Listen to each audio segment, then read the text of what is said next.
Hello everybody and welcome back to our channel. We are Brigade of Beans, a diagnosed dissociative identity disorder system. My name is Elle and in this video we're going to discuss what we take to the hospital when we have to go.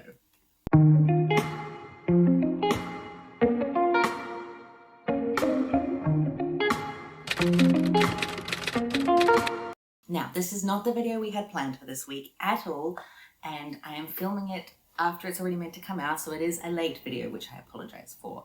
But as some of you might have seen that we posted on our community tab, that we've not been feeling the best lately. Our physical health took a little bit of an oopsie, nothing too serious, and it's all under control now, but it did mean that on Monday we had to go to the ER. So as part of that process, we packed a bag to take with us, and I thought that an easy kind of video that I could do would be to discuss what we take in our bag as someone with autism and as someone with DID to help accommodate ourselves and to help make sure that we are going to be as safe and secure and feeling safe and secure in an environment that can be very overwhelming, very triggering, and just very dysregulating in general. So the first two items that I'm going to discuss is actually stuff that we forgot to bring, that we've brought with us every other time we've had to go to hospital, but because we were packing in a bit of a rush, because we weren't feeling very well, we did forget them and they were very, very sorely missed, especially this first one. So the first object we forgot to bring was our noise cancelling headphones. Our noise cancelling headphones are an absolute godsend when it comes to hospitals because I'm sure, as most people are aware, they can be very, very loud. There's lots of machines, there's lots of people, and also it helps us make sure like we're not invading other people's privacy, because if we are just there and just listening, we can hear what other people are saying, and then it makes us feel like we are overhearing stuff we shouldn't, and then it makes us feel really uncomfortable. So noise cancelling headphones help us feel like we're protecting people's privacy, but also stops us getting overwhelmed, overstimulated, and allows us to play music or audiobooks or watch something on our phone, which can help soothe us, help regulate us, and help ground us. The second thing that we forgot to bring was any sort of teddy. We generally take teddies with us because they bring our kids a lot of comfort as well as a lot of adults in our system. And it's a comfort item that we can use to help ground and help regulate ourselves. And it's just really, really helpful for many members in the system. And unfortunately, we did forget to bring one.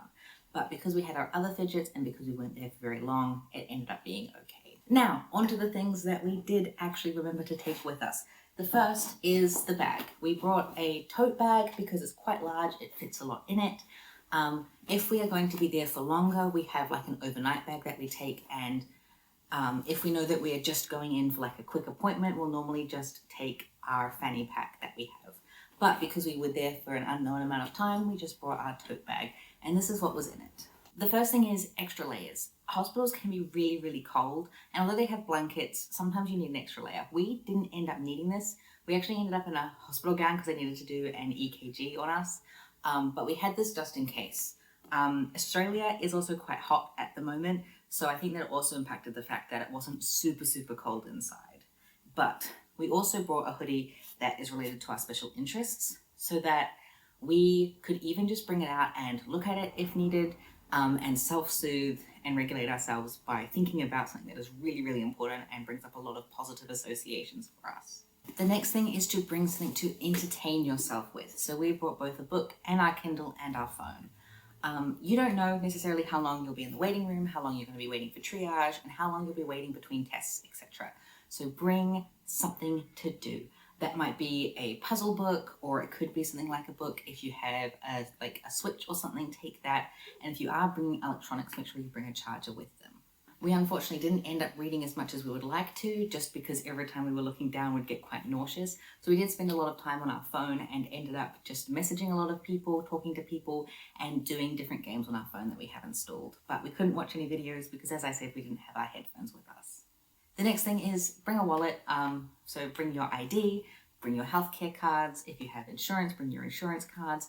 If you have like disability cards that explain your disability or are part of like a disability insurance thing like NDIS or a companion card or the disability support pension, make sure that those are all in your wallet so that you can just chuck it in your bag and bring it with you.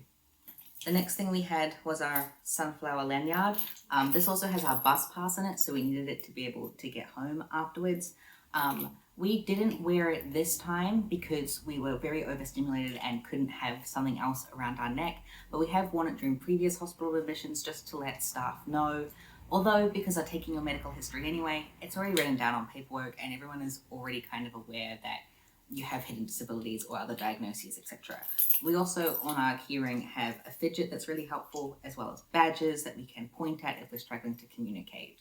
The next thing that we have is our grounding kit. We take this with us every time we leave the house.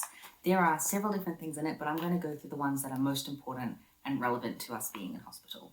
The first are our communication cards from inside my head. Because we struggle with verbal shutdowns and because we have alters who are mute, these are really important at helping us communicate if we're unable to speak. Luckily, we didn't actually need these this admission. We very nearly did, but during the time that a mute alter was fronting, we weren't actually interacting with any nurses, but we did have these on our lap, so if necessary, we could use these. It has cards that say no or yes. They have ones that are explaining that we're struggling to speak. There's also a whiteboard ones that we can write our own thing on there. And these are just really, really helpful, especially if you're someone who struggles with the ability to communicate, or even if you just struggle to find your own words or to ask for something, you can just look through this and use it as a prompt to remind yourself of what you need. We also have several different fidgets in this bag that we can use to stim and regulate ourselves. And we had a fidget on us pretty much the whole time we were there, that we were just using to keep our hands busy and to try and keep our mind a little bit busy. Hopefully the angle hasn't changed too much. Small just knocked over the camera, but let's continue going through this bag. And the other big thing that we have in here is sour spray to help us with grounding. This really helps us if we can feel a flashback coming on, because the sour really helps bring us back into the present moment. It doesn't always work, but it is still really, really helpful. And the actual bag itself has some lovely reminders and affirmations that we can look at and just remind ourselves that it is okay and we are allowed to accommodate ourselves. And the final thing we take with us is our medical binder. This isn't just so that we can give information to the doctors, but it's also so that if they give us any paperwork, any scripts, we can keep them in a safe object so that they don't get scrunched or broken or lost. I'm not going to go through what's in here with you guys because it is a lot of personal information, but it is stuff that are relevant. We have explanations of our diagnoses if the doctor doesn't know it. We have different contacts of people who are in our support system. We have our previous medical reports.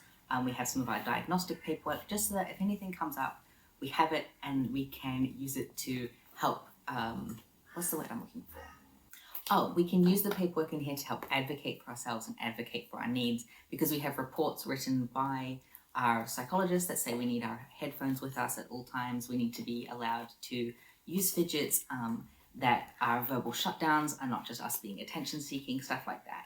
It's just so that we have the paperwork there, and even if it's not necessary, like it wasn't necessary this time, it just gives us a peace of mind and a sense of reassurance. So that is everything that we take to hospital with us when we go for a short stay. This one was only a couple of hours. Let us know if there's anything that you guys take to accommodate yourselves to similar such visits, or let us know if this inspired you to add anything to a kind of grab-go bag for hospital. Thank you all so much for watching. Thank you so much for being patient with this late video this week, and we will see you next time. Bye!